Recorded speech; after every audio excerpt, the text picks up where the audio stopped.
Hi everyone, this is Kristi from Open Circle. How are you today? You're joining me today on my back deck. It's a sunny, beautiful day, so I thought I'd sit out here. Thanks for joining me. I was going to read another short story. I found this one in the Handy Dandy Reader's Digest, and it's a true story, drama in real life. It's called Miracle in Midair.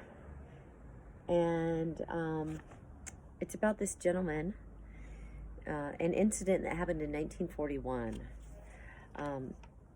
I did try and do a little research so I would hopefully pronounce his last name correct, and I don't know, I couldn't figure it out online. So please bear with me. I'm going to pronounce it to the best of my ability, and I can't promise I'm pronouncing it right. Anyway, what it says, the kind of description of Miracle in Midair, is almost 80 years after unfolded in the sky over San Diego, a nearly impossible rescue mission remains one of the most daring feats in aeronautical history. And this was written by Virginia Kelly in the Reader's Digest. I'll show you one more picture. This is the gentleman it's about. There's a few gentlemen, but Walter Osipov. It's spelled Osipoff. Here's a picture of Walter right there. Okay, let's get started. It began like any other May morning in California. The sky was blue, the sun hot. A slight breeze was riffling the glistening waters of San Diego Bay. At the Naval Air Base on North Island, all was calm. At 9:45 a.m., Walter Osipov, a sandy-haired 23-year-old Marine second lieutenant from Akron, Ohio, boarded a DC-2 transport for a routine parachute jump. Lieutenant Bill Lowry, a 34-year-old Navy test pilot from New Orleans, was already putting his observation plane through its paces. And John McCants, a husky 41-year-old aviation chief machinist's mate from Jordan, Montana, was checking out the aircraft that he was scheduled to fly later. So we have three guys that they just mentioned. Before the sun was high in the noonday sky, these three men would be linked forever in one of history's most spectacular mid-air rescues.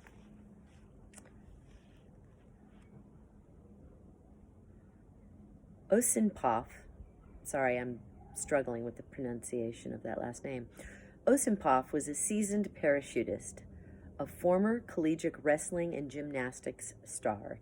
He had joined the National Guard and then the Marines in 1938. He had already made more than 20 jumps by May 15th of 1941. That morning, his DC-2 took off and headed for Kearny Mesa, where he would supervise the practice jumps by 12 of his men. 3 separate canvas cylinders containing ammunition and rifles were also to be parachuted overboard as part of the exercise. 9 of the men had already jumped when Osipov, standing a few inches from the plane's door, started to toss out the last cargo container. Somehow, the automatic release cord of his backpack parachute became looped over the cylinder, and his chute was suddenly ripped open. He tried to grab hold of the quickly billowing silk, but the next thing he knew, he had been jerked from the plane, sucked out with such force that the impact of his body ripped a 2.5-foot gash in the DC-2's aluminum fuselage. Instead of flowing free, Osenpoff's open parachute now wrapped itself around the plane's tail wheel. The chute's chest strap and one leg strap had broken. Only the second leg strap was still holding, and it had slipped down to his ankle. One by one, 24 of the 28 lines, so 24 of the 28 lines between his precariously attached harness and the parachute snapped. So he only had 4 lines left. He was now hanging some 12 feet below and 15 feet behind the tail of the plane. 4 parachute shroud lines twisted around his left leg were all that kept him from being pitched down to the earth. Dangling there upside down, Osenpoff had enough presence of mind. I probably pronounce that different every time, I'm sorry. Dangling there from upside down, Osenpoff had enough presence of mind to not try to release his emergency parachute. With the plane pulling him one way and the emergency chute pulling him another, he realized that he would be torn in half. Conscious all the while, he knew that he was hanging by one leg, spinning and bouncing, and he was aware that his ribs hurt. He did not know then that 2 ribs and 3 vertebrae had been fractured. Inside the plane, the DC-2 crew struggled to pull Osenpoff to safety, but they could not reach him. The aircraft was starting to run low on fuel, but an emergency landing with Osenpoff dragging behind would certainly smash him to death. And pilot Harold Johnson had no radio contact with the ground.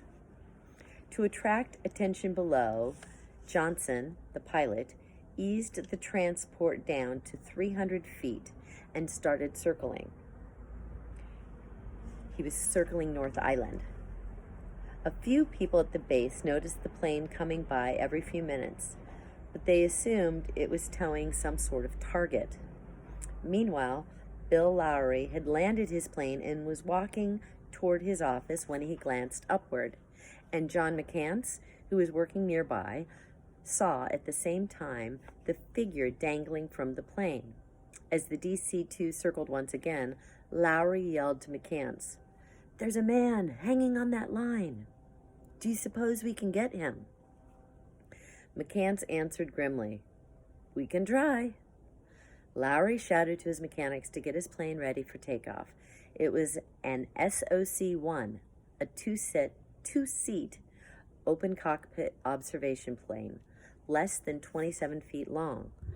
Recalled Lowry afterward, "I didn't even know how much fuel it had." Turning to McCants, he said, "Let's go." Lowry and McCants had never flown together before, but the 2 men seemed to take it for granted that they were going to attempt the impossible. "There was only one decision to be made," Lowry said later, "and that was to go get him. How? We didn't know. We had no time to plan. Nor was there time to get through to their commanding officer and request permission for the flight. Lowry simply told the tower, 'Give me a green light. I'm taking off.' At the last moment, a Marine ran out to the plane with a hunting knife for cutting Osenpoff loose, and he dumped it on McCants' lap. As the SOC-1 roared aloft, all activity around San Diego seemed to stop. Civilians crowded rooftops, children stopped playing at recess, and the men of North Island strained their eyes upward. With murmured prayers and pounding hearts, the watchers agonized through every move in the impossible mission. Within minutes, Lowry and McCants were under the transport, flying at 300 feet. They made 5 approaches, but the air proved too bumpy to try for a rescue. Since radio communication between the 2 planes was impossible, Lowry hand-signaled Johnson to head out over the Pacific where the air would be smoother, and they climbed 3,000 feet. Johnson held his plane on a straight course and reduced speed to that of the smaller plane, 100 miles per hour. Lowry flew back and away from Ossipoff, but level with him. McCants, who was in the open seat in the back of Lowry, saw that Ossipoff was hanging by 1 foot and that blood was dripping from his helmet. Lowry edged the plane closer with such precision that his maneuvers jibed with the swings of Ossipoff's inert body. His timing had to be exact so that Ossipoff did not smash into the SOC-1's propeller. Stressful, huh? Finally, Lowry slipped his upper left wing under Ossipoff's shroud lines, and McCants, standing upright in the rear cockpit with this plane still going 100 miles an hour, 3,000 feet above the sea, lunged for Ossipoff. He grabbed him at the waist, and Ossipoff flung his arms around McCants' shoulders in a death grip. McCants pulled Ossipoff into the plane, but since it was only a 2-seater, the next problem was where to put him. As Lowry eased the SOC-1 forward to get some slack in the chute lines, McCants managed to stretch Ossipoff's body across the top of the fuselage with Ossipoff's head in his lap. Because McCants was using both hands to hold Ossipoff in a vise, there was no way for him to cut the cords that still attached Ossipoff to the DC-2. Lowry then nosed his plane inch by inch closer to the transport and with incredible precision used his propeller to cut the shroud lines. Whew. After hanging for 33 minutes between life and death, Ossipoff was finally free. Yay! You can only imagine the cheers from below, right? Lowry had flown so close to the transport that he'd nicked a 12-inch gash in its tail, but now the parachute, abruptly detached along with the shroud lines, drifted downward and wrapped itself around Lowry's rudder. That meant that Lowry had to fly the SOC-1 without being able to control it properly and with most of Ossipoff's body still on the outside. Yet, 5 minutes later, Lowry somehow managed to touch down at North Island, and the little plane rolled to a stop.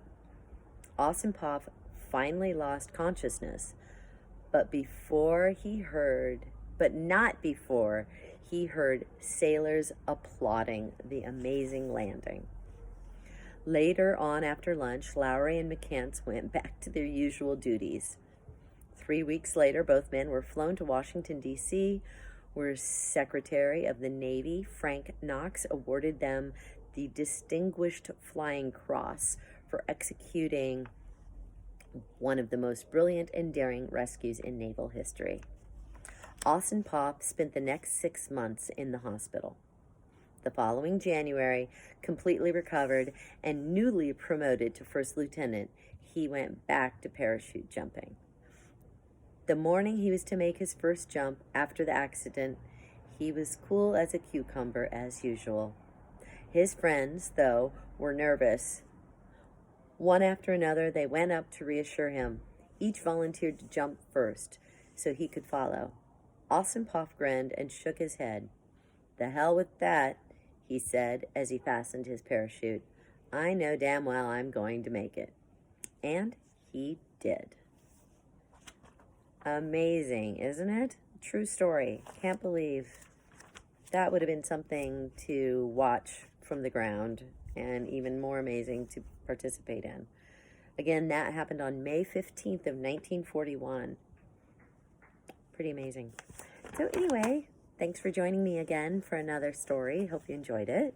I'm having fun finding different little short stories to read myself. So thanks for joining me, Kristi, and I hope to see you back again soon. Have a great day, everyone. Bye.